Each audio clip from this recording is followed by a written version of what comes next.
One of the biggest rookie mistakes I see is showing up unprepared and blowing your one shot. To help you avoid that, I created an on-demand masterclass that walks you through the 2 frameworks that you need to launch a thriving career as an independent adjuster. And you can register right now at adjustertv.com/deployment. No one is coming to babysit you on a hurricane deployment. Trial by fire or sink or swim, or my favorite, thrown to the wolves, aren't just cute sayings from social media.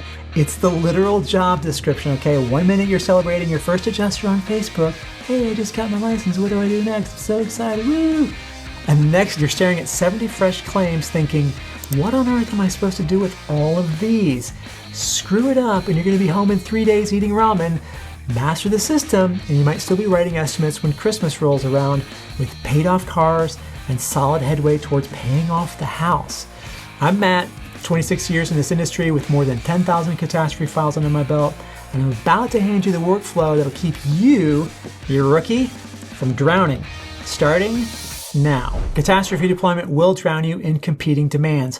Homeowners want another depreciation lesson, corrections from file review, and your manager texting you for a status on claim 311-987-543, all in the same hour, all in the same 5 minutes, right? It all feels urgent, so you bounce from alert to alert, end the day exhausted, and you still haven't closed a single file. This fix here is very simple. You have to separate urgency from importance, okay? Ringing phone is urgent. The estimate you're writing is important because it moves the claim towards closure, the only outcome that gets you paid, right? So let's block your day accordingly. Early mornings, admin, and corrections, right? During the day, you've got inspections, a lunch slot for voicemail and email, afternoon inspections, and an evening paperwork window. Within each block, you're going to single task, not multitask. Calls that come in while you're on a roof go to voicemail, and then they get returned in the next communication block, not mid-measurement, right?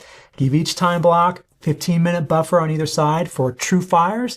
Everything else waits its turn, right? Work feels slower at first, but closed files start rolling out, file review corrections stay manageable, and customers get clear updates instead of rushed apology. That's pressure management in a nutshell, right? Acknowledge the noise, schedule it, and stay loyal to the task that actually closes the claim. Prioritize that. 2 minutes of voicemail won't sink you. A sloppy estimate will. But what does this look like in practice? All right, you've barely taken your seat in a mandatory carrier orientation, 8 hours of policy slides and a how do I talk to our insureds and learning the good old roof process when your phone lights up with 50 claim assignment emails. Each subject line begs for attention, yet you can't open a single file until the instructor finally dismisses the class. The volume alone feels paralyzing, and a quiet voice begins whispering that you might be in way over your head. What do, right?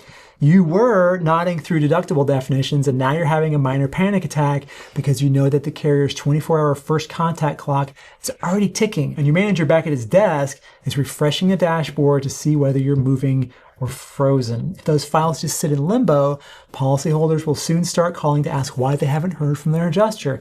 And every hour you delay will make the rest of the week exponentially harder. Fall behind right now, and you're going to spend the entire storm trying and most likely failing to claw your way back to even. By the way, there's a very simple move that lets some adjusters complete this orientation long before the hurricane makes landfall and skip this cattle call entirely. And we're going to break that down and how to pull that off in part 4 of this series. But accept that orientation is required and be ready to execute a plan to get this handled the second you get back to your hotel room that evening. Here's your plan. 1, download every claim into Xactimate. That's where you're going to work on them. 2, print a 1-page loss report for each file. 3, map every address and cluster by neighborhood, immediately flagging the outlier so that tomorrow's route makes sense instead of zigzagging across town. 4, recon each roof in satellite view and order pictometry for anything huge, steep, or super complex. Solving measurement headaches now saves hours later. Step 5, write an inspection date and time at the top right corner of every loss report. Step 6, call every policyholder to introduce yourself, confirm a couple of loss questions, answer 1 or 2 burning questions that they may have, and then lock in that appointment, which, by the way, are pretty much non-negotiable. Step 7, diary every first contact in Xactimate even voicemails and wrong numbers, so that carrier sees activity and your manager sees forward motion. Make sure each file has a grouping tree and check that coverages and deductibles are correct before moving to the next file. Step 8, return any voicemails that came in while you were doing steps 1 through 7 and document your diaries with those contacts. All of this is going to take you an entire day if you start at 6 a.m. So don't try to plan anything else this day, right? This is probably the single most important and consequential day of your entire storm deployment. If you're sitting in orientation when you got assigned all these files, get a step ahead by spending tonight, this evening, doing steps 1 through 4 so that you can start the next morning with your first contact calls. Do I need to tell you that you don't have the television or the radio on and that you're forbidden to answer the phone while you're doing any of these steps? The only way this works is if you focus entirely on this and take as few breaks as possible. This is kind of agonizing, but you just have to do it, right? One right after the other. It's hard to explain how time-consuming calls are, so you're just going to have to trust me on this one, right? By just biting the bullet and spending the day knocking this out, you're going to start your storm with a clear flight plan while other rookies are panicking about how they're going to return 37 voicemails and counting and wondering how they'll ever dig out or even where to start. And because making your first contacts is such a huge open loop, you getting this done is going to make everything else a lot easier and less stressful. Don't believe me? Starting the week without a real plan and letting everything be a priority, and your whole deployment is absolutely going to turn into uncontrolled chaos. You feel like just because you looked at 5 houses that day, that you're being productive, but by midnight, you're still hunched over the laptop, swearing these estimates would have only taken 20 minutes each, right? At 3 a.m., you finally flop into bed with half-guessed measurements, a photo set full of gaps, and scope notes that you know are riddled with errors. All you've really done is tee up kickbacks for corrections and future re-inspections for yourself, or the better organized adjuster who stays behind for cleanup. Because the moment a contractor checks your work, they'll find that because you were distracted by phone calls while measuring this house, calls, by the way, that you should have sent to voicemail, you shorted the insured on drywall and shingles. By Wednesday, you've inspected 15 houses and closed exactly 3 files that immediately got kicked back and then immediately went to the back of your priority list, which is a bad move, by the way. Your voicemail is jam-packed. Policyholders are now leaving irritated messages with the call center, and your team lead is starting to get blindsided by angry calls from people who want to speak to your manager, okay? Because you haven't bothered to status your files with your contacts, heck, you haven't even contacted all your people yet, just the ones you're inspecting the next day, everything is quickly going south and you may not even know it. If your file activity shows more red flags than green check marks, your team lead will quietly move you to the no new claims list, meaning that the income spigot is about to shut off. They might even consider starting to take away claims from you, giving them to adjusters who have this figured out. And in spite of all this, the good news is that this isn't hard to do. The fix is a disciplined daily structure that repeats itself, rain or shine, so that nothing falls through the cracks. Before 9 a.m. in your hotel room over coffee, you're going to spend this quiet window revising any estimates kicked back by file review and planning your outbound calls so that you're ready the moment homeowners start answering their phones. 9 a.m. to lunch, you're in the field. You're going to hit your inspections while the sun is shining, right? This is the first of 2 field inspection time blocks, morning, afternoon. Lunch break, which should be about 90 minutes. While you're eating real food like tacos, triage the voicemails that landed while you were on roofs, complete any new estimate corrections from file review, return priority calls, and log fresh status notes in every file that you touched. That 3-minute status entry now can prevent an hour of phone tags, stressful explanations to grumpy homeowners, grumpy because of you, and more things to fall through the cracks, which is more things that are going to come back and bite later. After lunch, you're headed back out for round 2 of field inspections. When you get back to your hotel room in the evening, grab some dinner, run another voicemail sweep, knock out any last-minute corrections, contact those insureds whose files you had to change from those corrections, and return calls from your voicemail. Log the status updates, and then settle into writing the inspections for today's inspections. Those homeowners whose estimates you're writing now are going to get their calls tomorrow.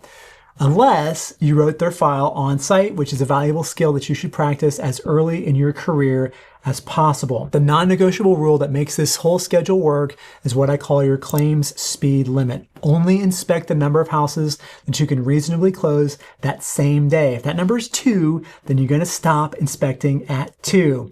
Inspecting 6 and finishing 1 or none only inflates your backlog and your stress level. Stick to the speed limit, guard your time blocks, and watch how quickly the chaos turns into steady, measurable progress. Once you're on site at a house, phone calls, pesky roofers, homeowner questions, these are all going to conspire to knock you off your game and steal your attention. You're going to miss key photos, you're going to skip measurements, and you're going to miss damage, which is a cardinal sin.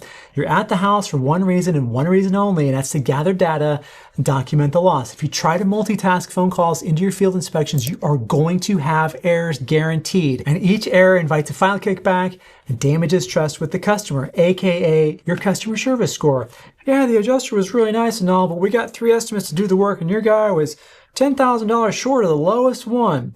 And worst of all, time-devouring re-inspections. A single re-inspection steals 3 hours you don't have with phone tag, your wrecked schedule, and ruined cycle time. One file kicked back means that you have to go back and redo work that you already did. So now you're doing twice the work for the same amount of money. You keep this up and your manager will notice, and because she's got pressure on her from her manager for her team to perform, she'll be looking for people who are producing to give claims to, and for people who aren't closing files to cut.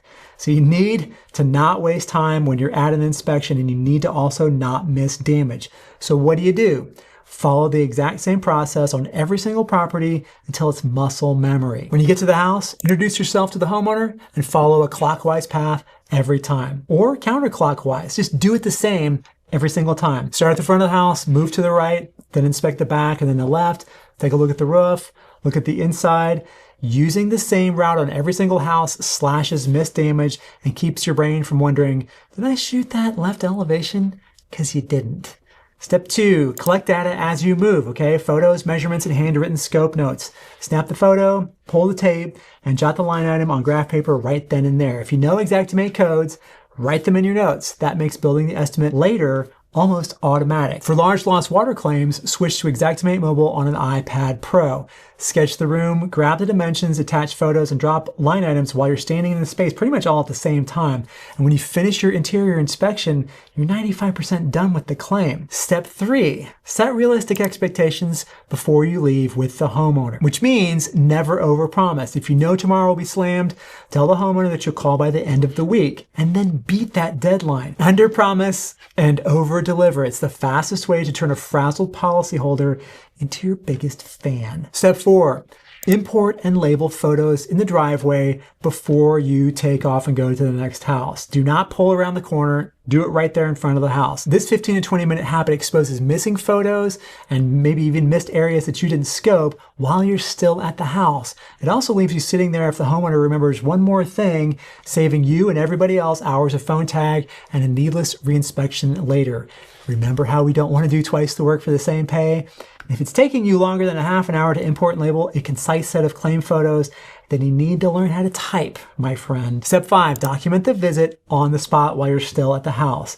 Log the full first and last name of every single person you met, including contractors, their company, and their cell number. Note what you found, what you promised, and what the next step is.